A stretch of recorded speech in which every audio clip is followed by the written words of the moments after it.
HAR-BER prepared me for college because I was able just to take classes at an enhanced level, and it ultimately helped me understand how to study, how to manage my time, and how to be a better student. One of my favorite moments is that I was a tuba player for the HAR-BER High School band. I wanted to come back home because Northwest Arkansas has so much thriving opportunities here, and just the community has really impacted me. I'm Georgia Milham, and I'm a portrait of a Springdale graduate.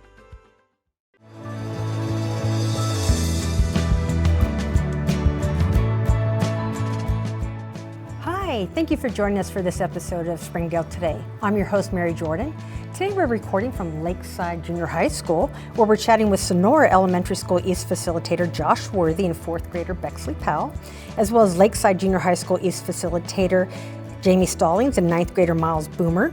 Our guests have just finished talking with the International Space Station, and we're going to talk to them a little bit more about this once-in-a-lifetime opportunity today. Thank you guys for being here with me today. I sure do appreciate it. Yeah, thanks for having us.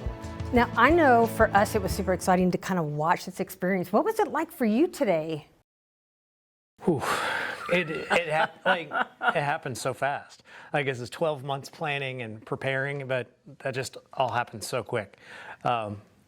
Yeah. Heartbeat's still way high. Yeah, I'm not going to take my blood pressure when I get home.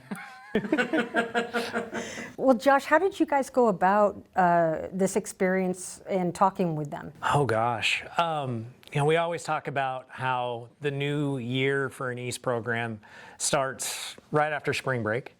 And Mr. Stallings and we talk a lot. I had Miles in 5th grade, and he ends up in some text messages and email chains sometimes as well. And it's truthfully Miles' brainchild, where he's like, hey, I found this video, or I found this news article about ham radio on the International Space Station. I had heard of ham radio. I actually had a former student who, his name was Adam Montemesian, that he was really into space exploration and rockets, and he was building a ham radio back in like 8th grade. And he was talking to me about it, and I didn't understand any of it. And that's kind of how the last 12 months have gone, it's truly been the kids putting this all together. But Miles pitched the idea. He told Stallings about it. Stallings was like, hey, we're doing this. And away we went. And away you went. And Jamie, who were the players all involved in this project? So the 4 of us in this room, Josh had another student, Piper Walker. And then Miles initially reached out to the Bella Vista Ham Radio Club, Amateur Radio Club. Dr. Vincent Carter, he's at the U of A, and is also with the University of Arkansas Amateur Radio Club, responded back within like 20 minutes and said, yeah, we want in. And then the next thing I know, there's 3 other merry men on an email chain, and they're like, yeah, we're in. What do you need? Whatever you need. So we, Dr. Vincent Carter, Dr. Mary Harris, Dr. Harris was the guy that was running the actual contact, running the radio. And then Dr. Bill Durham is the kind of mad scientist engineer that built the antenna that put a lot of the stuff together. And who specifically were you guys talking to today? Astronaut Nicole Ayers. Bexley, was the experience what you expected? It was exciting. But also it went really fast, and I wasn't expecting that. I was expecting it to be a little longer and her questions to be a lot more detailed. Yeah, you could tell this was her first contact.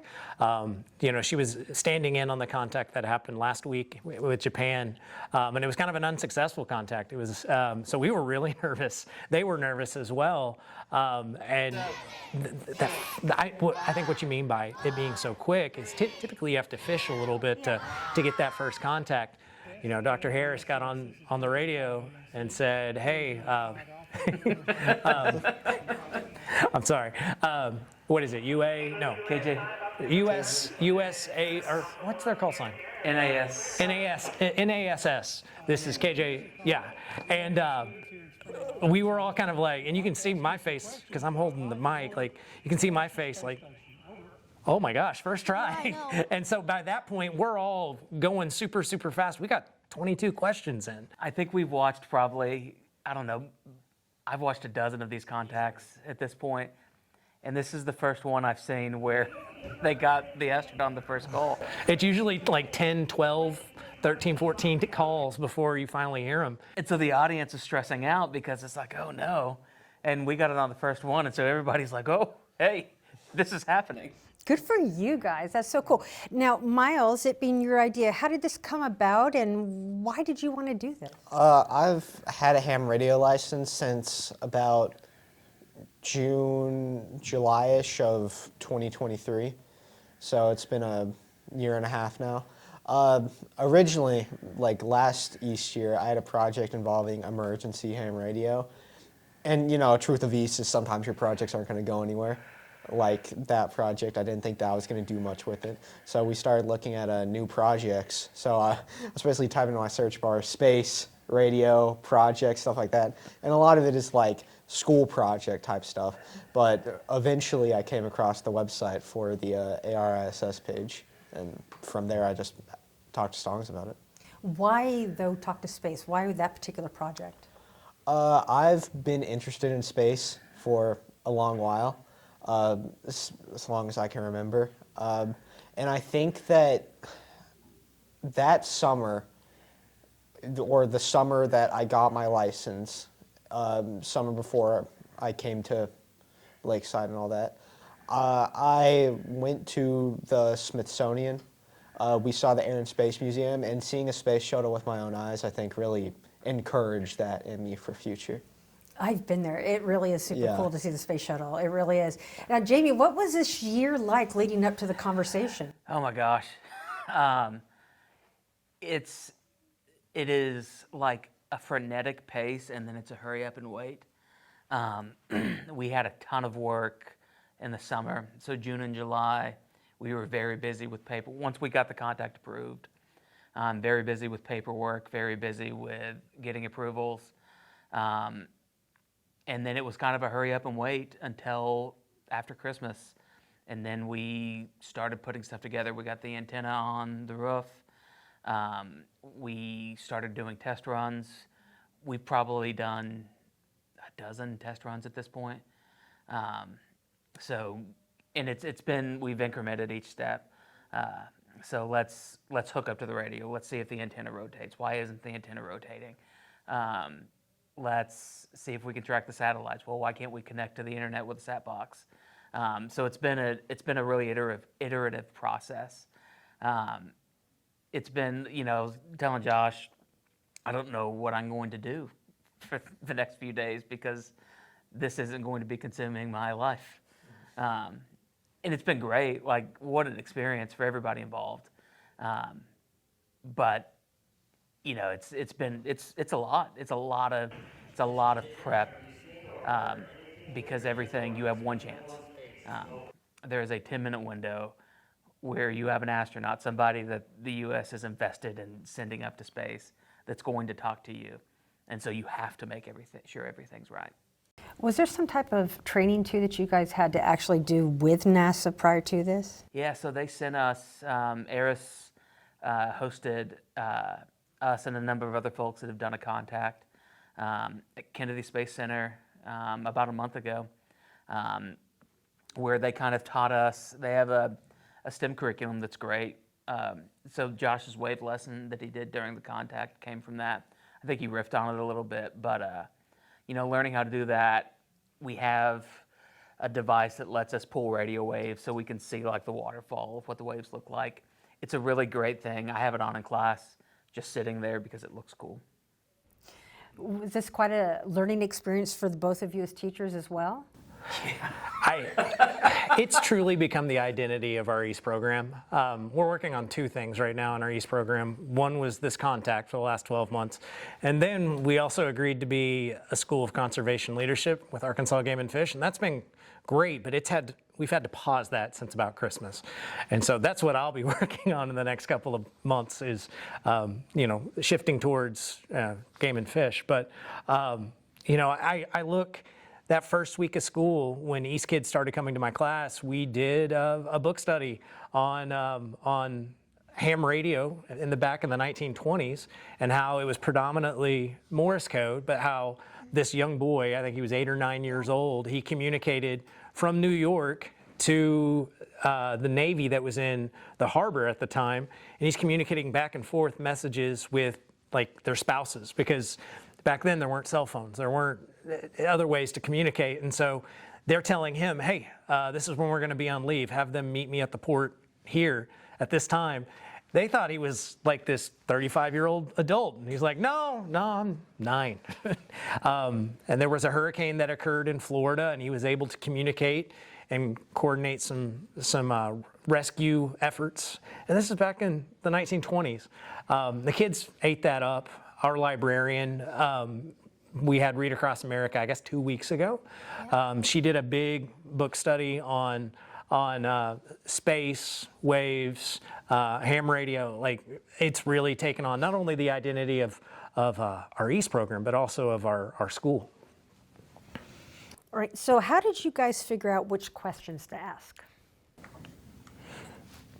I had to, I had to research the astronaut a little bit, and then I kind of figured out a little bit of her personality, and then I asked that's how I popped up with my questions. So I put a Google form in our Google Classroom and said, hey, every one of our kids had an opportunity to put a question together. And I think I got about 300 different questions, most of them asking, how do you go to the bathroom in space? And I was like, guys, we can YouTube that.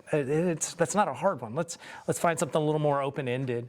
And so really tried to push towards the kids. What are they passionate about?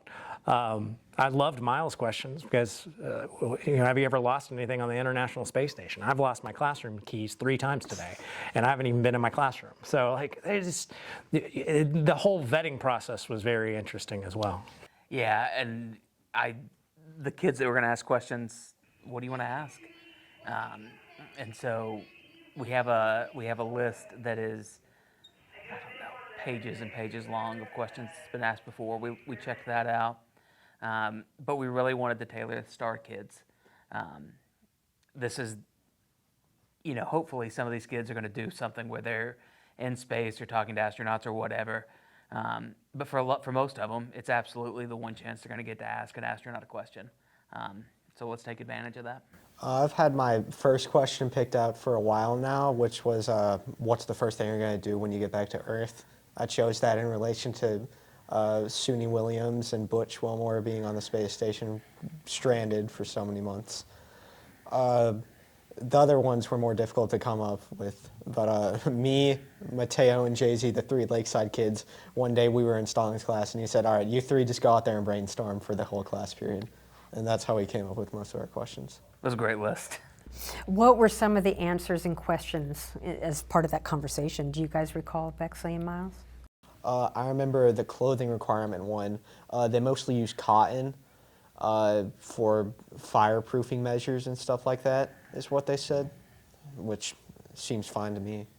She also said that, comfortable clothes. Mm-hmm. Was there anything surprising about the conversation for you two today? It seemed her answers were a bit less in-depth, like Bexley was saying. I was surprised that we made it through all 20. I was expecting not to make it that far, so that's good. However, at the same time, we were actively saying goodbye to her at the end, where I was kind of expecting us to go through up until we lost contact.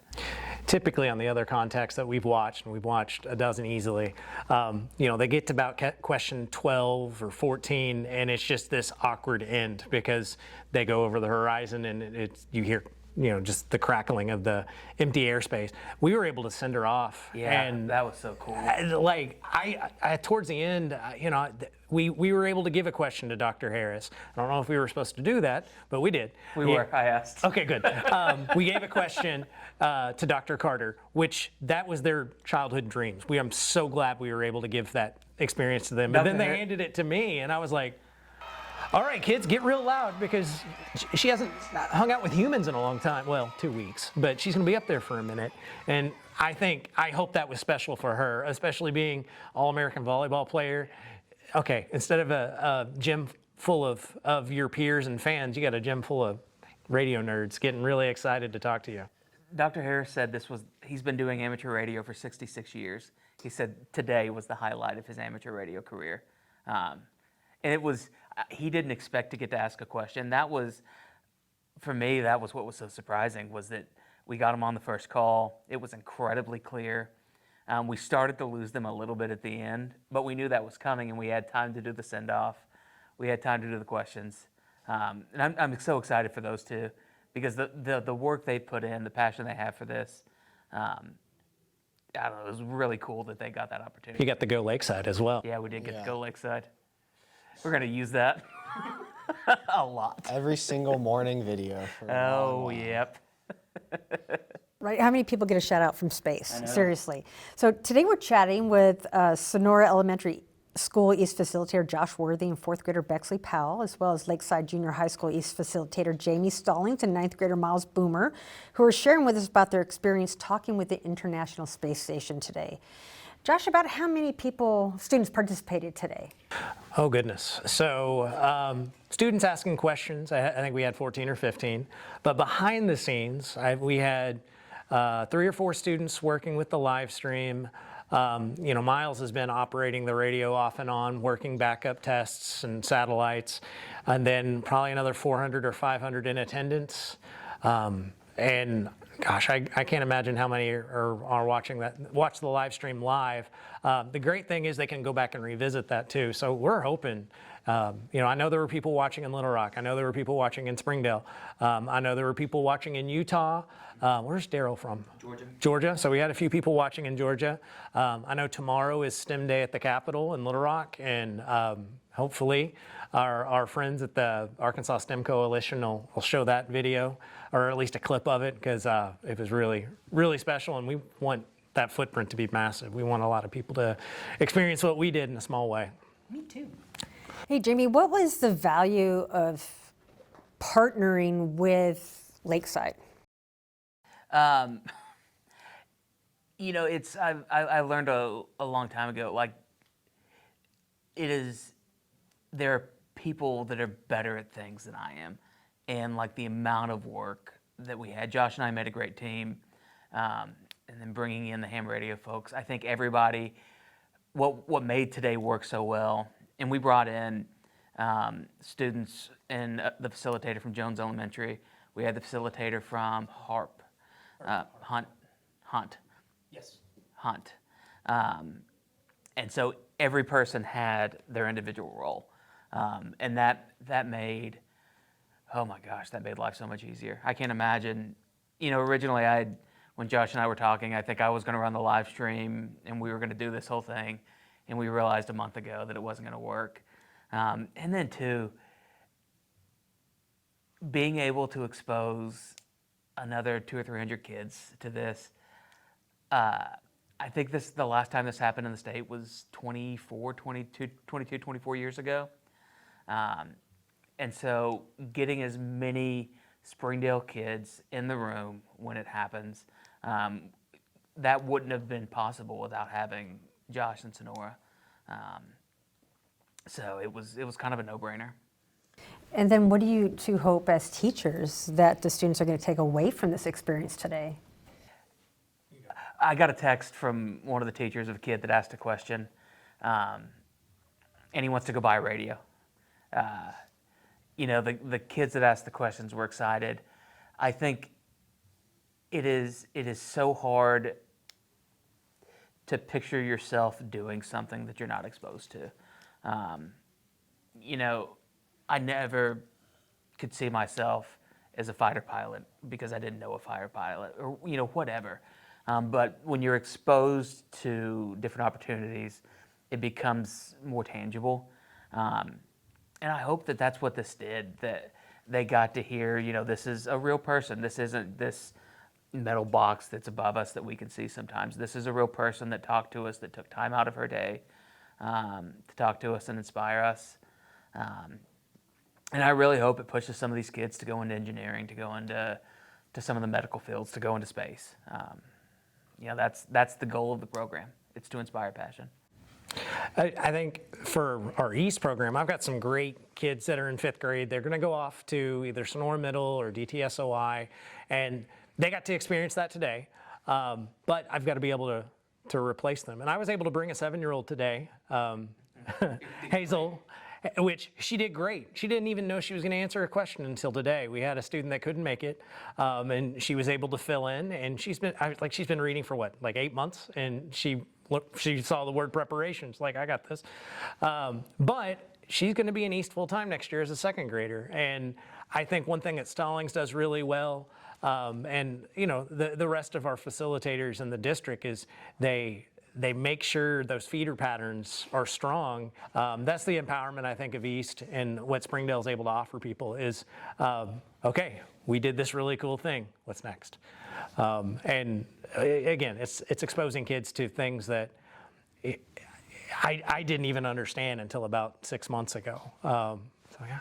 So what is next? Is this the end of this experience for the students, or is there anything that you guys have following up with this learning opportunity? I'd kind of like to take a nap. Yeah, we didn't have much of a spring break. We were up here Thursday. We have some of the radio equipment. I think Josh and I and some of the kids are going to work on getting a license. It's a much bigger community. It's we've really tossed around the idea of doing some stuff with emergency communications. So yeah, it's something I think we have the skills now, and it's become a part of our programs that I think we'll continue to push forward with it, whatever that looks like. And Miles and Bexley, was there anything that you guys learned from this experience that you genuinely didn't know before?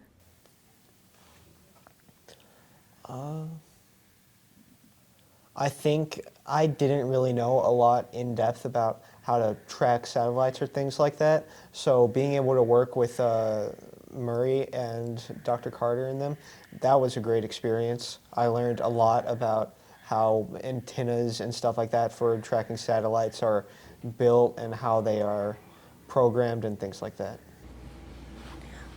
I think I learned about communication, and I learned that you don't have to be so robotic. It's still a person, and it's just, yeah. Has this experience inspired you guys in any way? Yeah, it kind of has. I think I would like to be in some type of technology or an amateur radio club when I'm older. It grows my passion for space even more. I want to get more into satellite tracking at my own house and be able to use the amateur station and stuff like that that's on the ISS, and yeah. Do either of you think you might someday want to explore maybe a career in space exploration or communications in some way? I definitely would. Yeah, I've wanted to be an electrical engineer for a while now and look at working in a space-based field. So. Good for you. That's really exciting. And Josh and Jamie, we get to talk about what these guys might want to do someday. But you guys have arrived. Was there aspects of this that made you feel like a little kid yourselves? I mean, who doesn't want to talk to space? I think so. One of the experiences when we went to Kennedy, getting to see the space shuttle. Growing up, I think we're both children of the '80s, and growing up and seeing the space shuttle in person, and then, I remember as a kid going to Johnson Space Center in Houston, and they had a mock-up of the space station in a pool, and they were doing training. And I remember thinking how cool that was, and being able to, kind of facilitate this conversation for the kids today it was fantastic. I think what Kennedy Space Center does really well, they're down there with the Disney crowd. It's really hard to top Disney. But when you go and see the Columbia, the reveal is so cool because you're watching this screen. Yeah, no spoilers. You're watching this screen and it's fantastic because by the end of it, you're close enough to touch the thing, and it's there, and it's larger than life. And again, as children of the 80s, it was a big deal when a space shuttle went up in the air. Rolled the TV into the classroom. Yeah, and that was a good day. It was either March Madness for the Razorbacks or the space shuttle launch. And I remember where I was when the Challenger exploded. My mom got really upset with me because she thought I was watching Star Wars. Mom, the spaceship exploded. No, Mom, it really did. And so it's just like, you're not supposed to be on that. But I don't know, it's cool because we get to be kids. We get to learn parallel with the kids through being next to them.